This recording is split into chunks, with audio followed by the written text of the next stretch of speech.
सांडोनी ममता रूपमाया अनुसरावे सर्वभावे अनुसरावे सर्वभावे सर्वज्ञ श्री चक्रधर स्वामी की जय।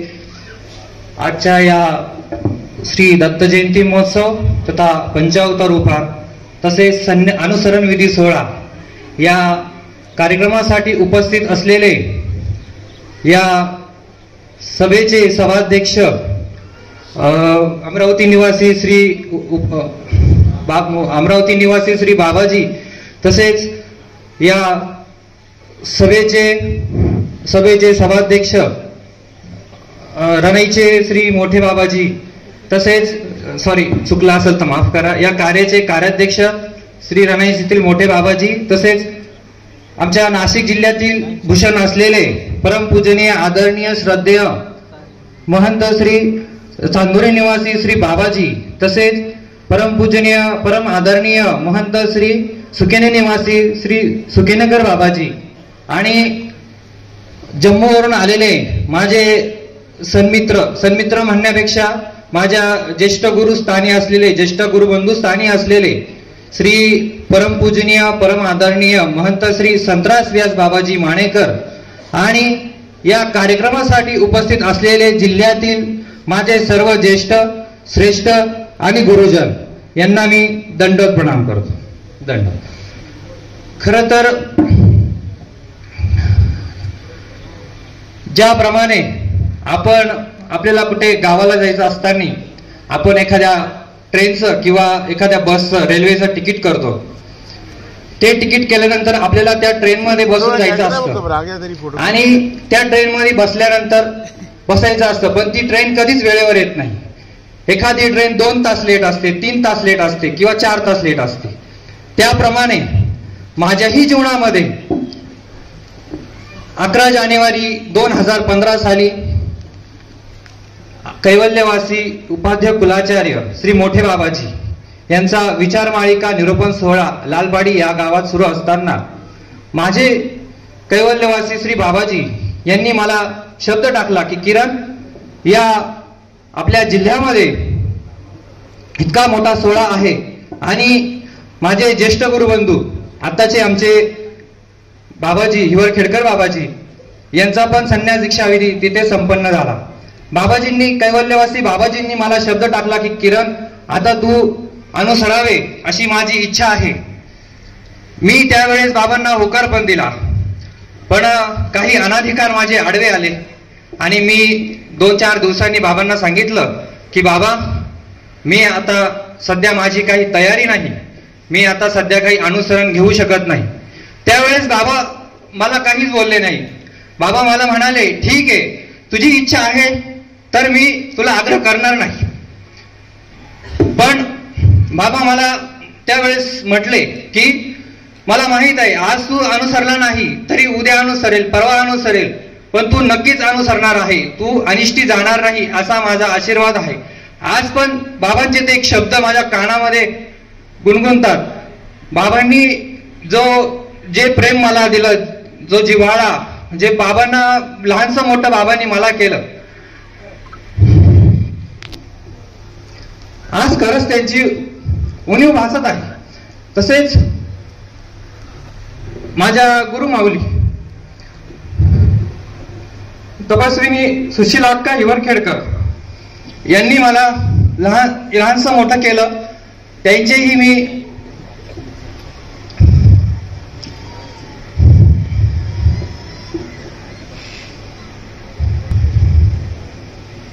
एखादी आपली आई असते, आपले वडील असतात, आपल्याला जितकं प्रेम लावत नाही, जितकं प्रेम देतात, त्या प्रेमापेक्षा कदाचित माझ्या कैवल्यवासी बाबांनी आणि माझ्या गुरुमाऊली माझ्या अक्कांनी मला लहानसं मोठं केलं. आणि असाच एक प्रसंग आहे की ज्यावेळेस माझे वडील आणि माझी आई चंद्रकांत विश्वनाथ कुटे हे माझे वडील आणि भारती विश्वनाथ कुटे, भारती चंद्रकांत कुटे या माझ्या मातोश्री यांना लग्न झाल्यानंतर 5 ते 6 वर्ष उलटून गेले. त्यांना पुत्रसंतती होत नव्हती. त्यावेळेस माझ्या देहाची आत्या माझी तपस्विनी बेबीताई मानेकर ह्या आणि माझ्या गुरुमाऊली, माझ्या गुरु आई तपस्विनी सुशीला अक्का हिवरखेडकर या बदनापूरला असताना माझ्या गुरुमाऊली आणि माझ्या आत्या या आज्ञाधिक्रमे भोसे या गावी आले असताना माझ्या आत्याने गुरुमाईंना सांगितलं की माझ्या वडिलांना लग्नाला 5 वर्ष झालेत, त्यांना अजून पुत्रसंतती होत नाहीये. त्यावेळेस माझ्या गुरुमाऊलीने सांगितलं माझ्या आई वडिलांना की तुम्ही तुमच्या घरामध्ये दत्तात्रयाचा विशेष आहे, त्या विशेषाला विडा समर्पण करा, त्या विशेषाची 1.25 महिना सेवना करा, तुम्हाला नक्कीच 1 वर्षात पुत्रसंतती प्राप्त होईल. आणि माझ्या आईने असं गुरुमाऊलीने सांगितल्याप्रमाणे माझ्या आई वडिलांनी त्याप्रमाणे विधी केला आणि 1 वर्षामध्ये त्यांना पुत्रसंतती प्राप्त झाली. आणि 1 वर्षानंतर पुत्रसंतती प्राप्त झाल्यानंतर माझा मोठा भाऊ ऍडव्होकेट विक्रम चंद्रकांत कुटे हा झाला, नंतर मी झालो आणि नंतर माझा लहान बंधू ऍडव्होकेट प्रशांत चंद्रकांत कुटे, आम्ही 3 जण मुलं झालो माझ्या आई वडिलांना. त्यानंतर मग ज्यावेळेस देवाला विडा ठेवला आणि ज्यावेळेस माझ्या गुरुमाऊलीने सांगितलं की तुम्हाला 1 वर्षात पुत्रसंतती प्राप्त होईल, त्यावेळेस माझ्या आई वडिलांनी माझ्या गुरुमाऊलीला शब्द दिला की आम्हाला जर असं खरंच 1 वर्षामध्ये जर पुत्रसंतती प्राप्त झाली तर आम्ही तुम्हाला एक फळ वाहू, म्हणजे आम्ही तुम्हाला एक मुलगा किंवा मुलगी दान देऊ, आश्रमासाठी धर्मकार्यासाठी तुम्हाला आम्ही देऊ. त्यावेळेस शब्द गेला, आई वडिलांकडनं असा शब्द केला. मग 3 आम्ही भाऊ 3 पण झालो. ज्यावेळेस मग आता देण्याचा प्रश्न आल्यानंतर लहान्याला द्यावा का मोठ्याला द्यावा, लहान्याला न देता मोठ्याला न देता मधल्याला देऊन टाकलं माझ्या आई वडिलांनी. हे माझ्या आई वडिलांनी मोठ्याला दिलं. असं झाल्यानंतर मला आश्रमात आणण्याकरता माझे ज्येष्ठ गुरुबंधू आमचे बाबाजी हिवरखेडकर बाबाजी हे लहान असताना गुराईने सांगितलं की आमच्या इथे एक आधीच लहान मुलगा आहे, याला आम्ही थोड्या वर्षाने घेऊन जातो. 2 वर्षाचा 2.5 वर्षाचा झाल्यानंतर माझ्या गुरुमाऊलीने मला या आश्रमामध्ये आणलं. या आश्रमामध्ये आणल्यानंतर ज्याप्रमाणे माझं बालपण गेलं, मी अतिशय खोडकर स्वभावाचा होतो, याच्यात सांगण्यात काही चुकीचं नाही. त्याप्रमाणे त्यांनी मला संस्कार दिले, संस्कार लावले आणि माझं बालपण पूर्ण माझ्या गुरुजींच्या सानिध्यामध्ये आणि माझ्या गुरुमाऊलीच्या सानिध्यामध्ये त्यांनी आज मला इथे या अनुसरणासाठी योग्य केलं, घडवलं मडवलं योग्य केलं. तसेच शालेय शिक्षण माझे देवळी कॅम्प येथे झाले. शालेय शिक्षण झाल्यानंतर महाविद्यालयीन शिक्षण सुद्धा माझे देवळी कॅम्प इथेच झाले. त्यानंतर आता शालेय शिक्षण झाल्यानंतर आणि महाविद्यालयीन शिक्षण झाल्यानंतर धर्माचा विद्याभ्यास करण्यासाठी कोणाकडे ठेवावा असा विचार बाबाजींनी श्री गुरुमाऊलीजवळ ठेवला. असा प्रस्ताव गुरुमाऊलीजवळ श्री कैवल्यवासी बाबाजींनी ठेवला आणि बाबाजींनी गुरुमाऊलीने सांगितलं की याला आपण संवत्सर या ठिकाणी आचार्य प्रवर आपले संवत्सर निवासी बाबाजी यांच्या ठिकाणी ठेवू. त्या ठिकाणी गेल्यानंतर बाबांजींकडनं मी ब्रह्मविद्या ज्ञान घेतलं. बाबाजींनी मला ज्ञानाचे धडे दिले. बाबाजींनी मला खूप प्रेम लावलं. ज्याप्रमाणे माझ्या कैवल्यवासी बाबाजींनी मला मायेचा हात दिला, त्याप्रमाणे संवत्सर निवासी बाबाजींनी सुद्धा मला खूप घडवलं मडवलं योग्य केलं. आणि असं झाल्यानंतर ज्यावेळेस माझे गुरुमाऊली श्री कैवल्यवासी बाबाजी त्यांनी मला सांगितल्याप्रमाणे मी काही अनुसरण घेतलं नाही 2015 साली. पण नंतर त्यांचा आशीर्वाद, त्यांचं शुभचिंतन हेच माझ्या पाठीशी कायम आहे. आज पण मला तो दिवस आठवतो ज्यावेळेस बाबांचा शेवटचा दिवस होता. कदाचित मला काही माहित नव्हतं की बाबांचा आज शेवटचा दिवस आहे.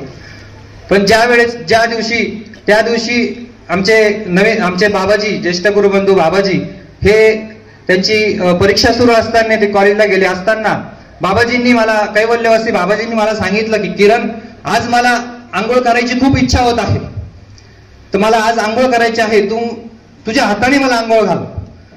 कदाचित बाबांना काही दृष्टपट समजलं असेल, बाबांना माझ्याकडनं काही राहिलेली क्रिया करून घ्यायची असेल, त्याप्रमाणे बाबांनी सांगितल्याप्रमाणे मी बाबाजींना होकार दिला आणि बाबाजींना आंघोळीसाठी घेऊन गेलो.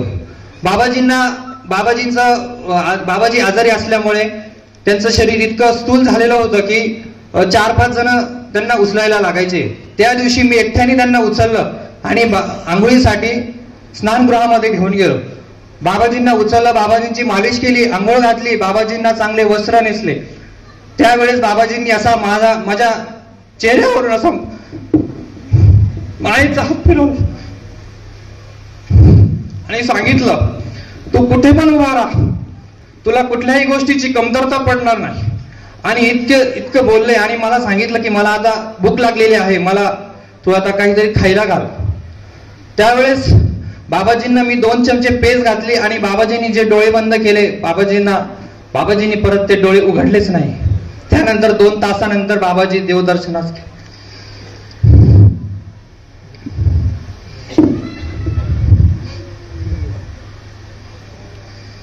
आणि त्यांनी सांगितल्याप्रमाणे त्यांचे जे संस्कार आहेत ते संस्कार मी जपण्याचा प्रयत्न करत आहे.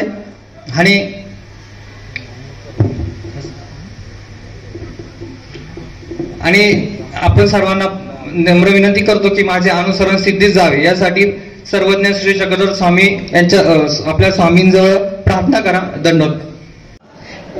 आजी तुझी तिकडे येते बघ.